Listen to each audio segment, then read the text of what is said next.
ما موصل دينار سيدي سردون كلا ولا شقيه سيدي نوقنا هني كاسوانين اللي هذا ما يصير ظاهر على سو وحنسوين وبحنا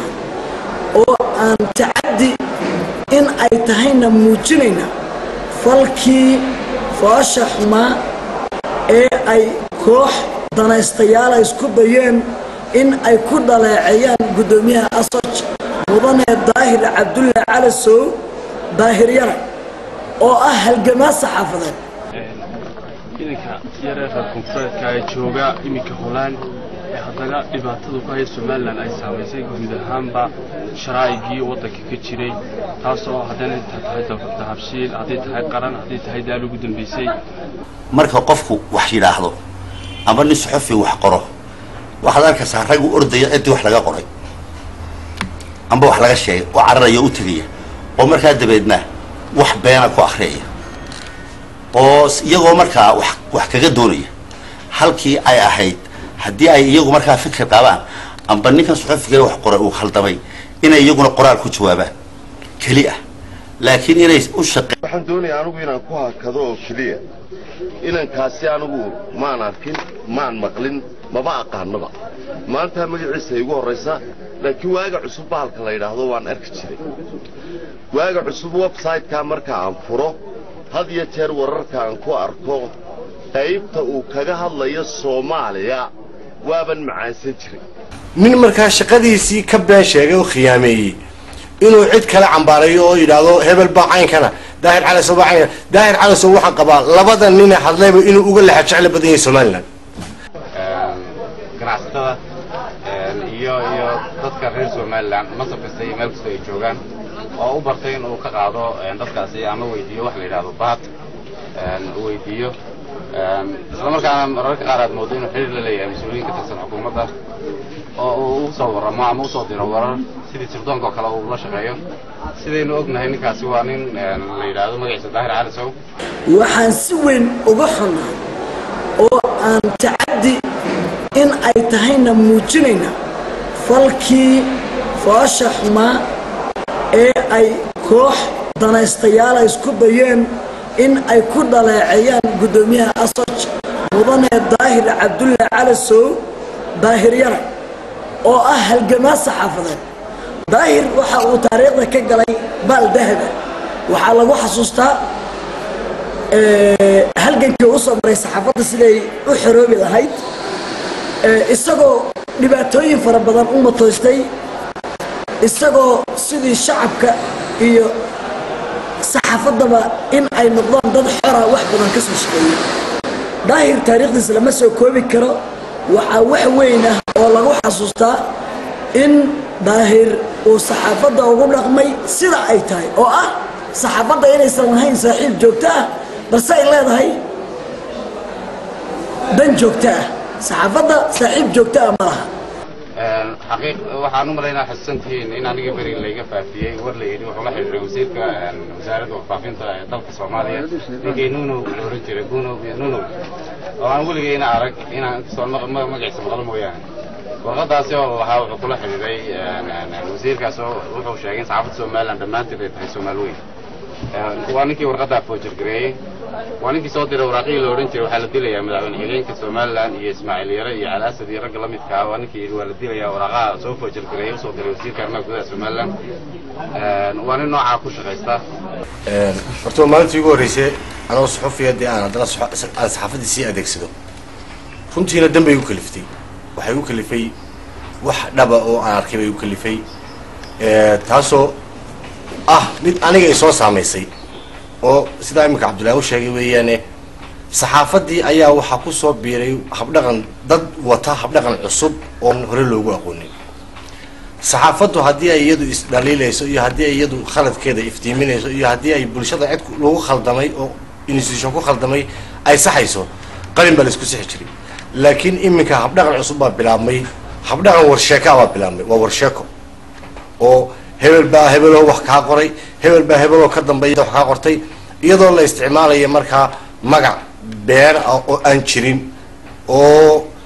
ummadda la doonayo in loogu gabado for example qoraashi jiraad maamulka qabatay waxay kaga hadlaysay nin daahir cali soo la yidhaahdo oo website leh oo la sheegay inuu daala airline wax ka qoray runtii shirkadda daala airline waa daalad waxa weeye shirkad wadaniya oo somaliland laga leeyahay wax badan oo soo qabatay somaliland cid jeclaysanaysaa in lagu gafo ma jirto oo suxufiya reer somaliland ama soomaaliba ah hase ahaatee markay khaladkaasoo kala dhaco haddii ay kalifto inay saxaafaddu erga ka gasho arrintii oo ay sulux gasho oo arrintii dhammayso dee waxaa qurux badan in si sharaf le lagu galo oo arrintii la beeniyo oo la dhex galo nimankiio jaanis la siiyo ciddii lagu gefay oo la yidhaahdo iyana ay ku hadasho oo warbaahintu ay keelkii lagu caayey lagu beeniyo oo website-kii baahiyey beeniyo ama journaalkii qoray beeniyo balse imika waxaad moodaa in mashruuc laga dhigtay ama waxyaaba bay saxaafaddu iftiimin jirtay golayaasha xeeldejintu sameeyaan oo la yidhahdo hebel wuxuu samaynayaa hebel dhaameel baa loo daadiyaa hebel mashruuc buu wataa hebel waxyaaba noocaas iminka saxaafadii moodaa inay ka dhex dilaaceen dad waxaa ku shaqaysanaya dad baa ku hadlayay soljan hay buu nin guddoomiye ka ahaan jiray maandeeq oo xilkiisii dawladda uu hayay hanan kari waayey at least aan odhan karo khiyaamo ku sameeyey isagoo institution ka tirsan ama mucaarad ha noqdo ama muxaafid ha noqdee waxa muhiima inaad mabda'aaga ku adkaysato haddii aanad ku adkaysan karayn inaad banaan ka ahaato guddoomiyaha maandeeq buu ahaa wargeyska xukuumadda dawladdu ahaa haddana dawladdu dhaliilaya oo ceebe ka sheegaya taas maaha dee wax runtii waa nin iscaayey waa nin gurigiisii ka warramay haddii uu isku garan waayo qofku waa inuu resign gareeyaa oo iska taga oo yadaa fikrada noocaasa dartood kuma jiri karaya meeshii laakiin waan joogaya bariiskaan ka cunaya shidaalkana waan ka qaadanaya gaarigana waan ka wadanaya nin markaa shaqadiisii ka been sheegay oo khiyaameeyey inuu cid kale cambaarayo oo yidhaahdo hebel baa caynkana daahir calasow baa caynkana daahir calasow waxaan qabaa labada nina hadlayba inuu uga lexa jecla badan yahay somaliland intuu usoo qabtay umay soo qaban maandeeq markuu shiina guddoomiyaha ka ahaa one day muu tegin laascaanood daahir calasow muqdisho ka yimi hargeysa muu laascaanood buu tegey fararnaakidoo dagaalkii socduu tegey ninka kale isaguna ku hadlayay magaca suxufiyiinta isaguna waa saas ileg haddaba saxaafaddu beel duday iyo gabar duday maaha oo xaal la bixin maaye haddii libel ninkaasu galay waa in sharciga loo maraa daala airlinena sharciga u martaa oo wixii ay magdhow u leedahay lagu soo oogaa ma difaacayno daala airline daahir calasow laakiin in saxaafaddii shaar laga dhigto awal beelaha hebel baa lagu khalday baan odhan jiro saxaafaddo koox ama reer ama deegaan baa qaban jiray xaal baanu bixinaynaa odhan jiray iminka saxaafaddii baa maraysa xaal baanu bixinaynaa taasuna waxyaabaha qiimo darrada ay kusoo kordhayso saxaafaddii waayahay waxaad moodaa in labadiinaba hadalkiinu meel wada jeedo bal marka calaa kulli xaal karka maxaa idinka keena runtii waad mahadsan tahay horta waxa weeye sababta keentay waxa weeye waxaa jira waxyaabo aan iminka ka warran ku lahaa saxaafaddu hadday de wax sheegayso inay amba kamarada ku sheegto amba qalinkeeda ku sheegto amba dee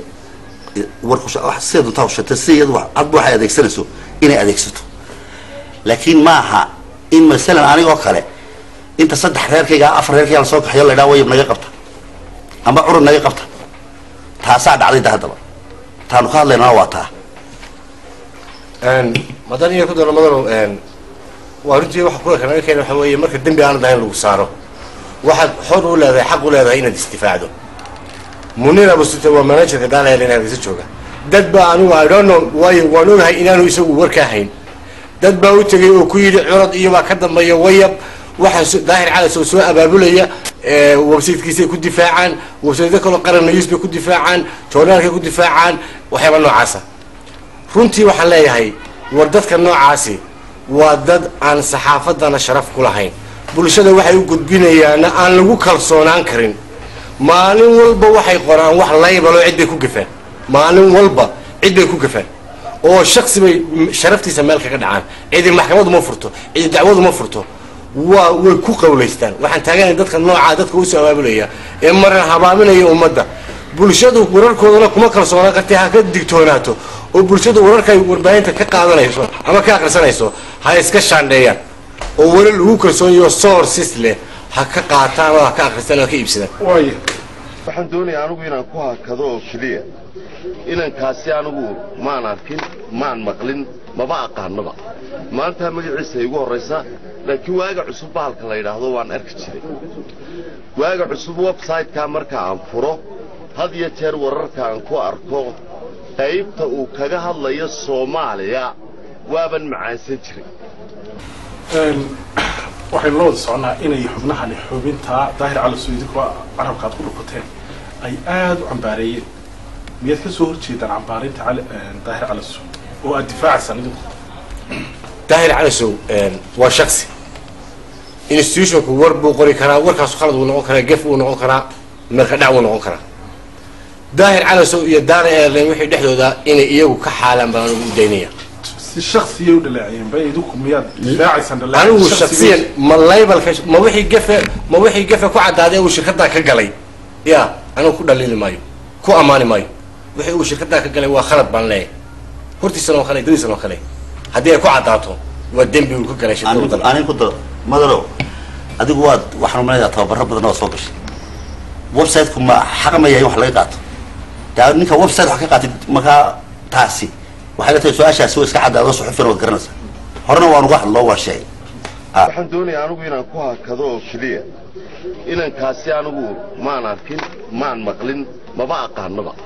maanta magaciisa igu horeysa laakiin waaga cusub bahalka la yiraahdo waan arki jiray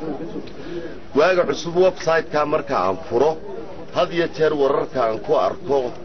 qaybta uu kaga hadlayo Soomaaliya waaban macaansan jiray laakiin markii uu soo gaadhay Somaliland ayaan been ku arkay leeyahay macaansadaan oo uu bartay labada maqal ee labada dhagood u kala wanaagsan saxaafaddu aan lahaan jirin ayaad moodaa muddooyinka dambe inay ku soo biireen oo saxal baad moodaa inuu saxaafadda soo dhex galay saxalkaana waxaa loo baahan yahay in saxaafadda laga sifeeyo oo ay si iska tiraahdo haddii kale waxa weeyaan aaminkii saxaafadda lagu qabo waa dhimanaya qofka suxufiga inuu wax qoro xaq buu leeyahay waxa uu qorayaana wax run oo sugan oo uu hubo inay ahaato laakiin ma aha inuu diradiraalanimo ka shaqeeyo oo uu dadka afka isku geliyo been ku soo afufo isagoo markaa dana kale oo kale wax dhacday markaa in had iyo jeer marka qofku wax yiraahdo ama nin suxufi wax qoro waxaad arkaysaa rag u ordaya intii wax laga qoray amba wax laga sheegay oo cararayo u tagaya oo markaa dabeedna wax beena ku akhriyaya oo iyagoo markaa wax kaga doonaya halkii ay ahayd haddii ay iyagu markaa fikir qabaan amba ninkan suxufiga wax qoray uu khaldamay inay iyaguna qoraal ku jawaabaan kaliya laakiin inay u shaqeeyaan suxufi iska dhigaan qalin qaataan marna ay dadka iska hor keenaan af oo sidii af mishaarnimada lagu shaqeysto waa laba dhaqan oo isqaban karin oo kala duwan oo kala fog waayo midna wuxuu arkay uu sheegay midna dawaa ninka ku shaqeysanaya afka midna waa ninka hadii qalinka ee runta oo been iyo kamarada ee been ka dheertahay ya aba cod ha haato radio iyo TV ha haato amba qoraal ha haato markaa runtii anigu waxaan ka digayaa war saxalkaas xaafadda soo galay ee haddii aan ku rooyahay mar walba inta wax aan jirin la boonbooniyo oo qofkii kale bini aadamka halka la geliyo oo dad kale oo waxba u geysan afka loo gelinayo war dhaqankaas xaafaddu ha iska dayso oo wixii ay hayso ee run ah ha qorto laakiin diradiraalanimo saxaafad shaqo kuma laha waana wax yani xaaraan ka ah marka anigu waxaan leeyahay runtii dadkuna ha iska jiraan dadka noocaas ee waxyaabaha dadka sidaa isugu diraya oo rag badan oo mas'uuliyiin hore na way lu gooyeen imikana qaar ganacsatay lu gooyeen been ku akhriyaan marka waxaan leeyahay war iska digtoonaada ninka suxufiga wax doonaya markuu wax ku sheego waxa tiraahdaa qor waxa doonayso amba ordo hadalo sheeg ilaa adaa oga anu moogi ku yiraahdo ninku waayo qof kale moota war kama hayo marka waa in arrimahaas waa arrimahan leeyahay marka had iyo jeer ha laga digtoonaado waxaan ku soo gabagabeynayaa ilaahay hayna waafajiyo wax xasan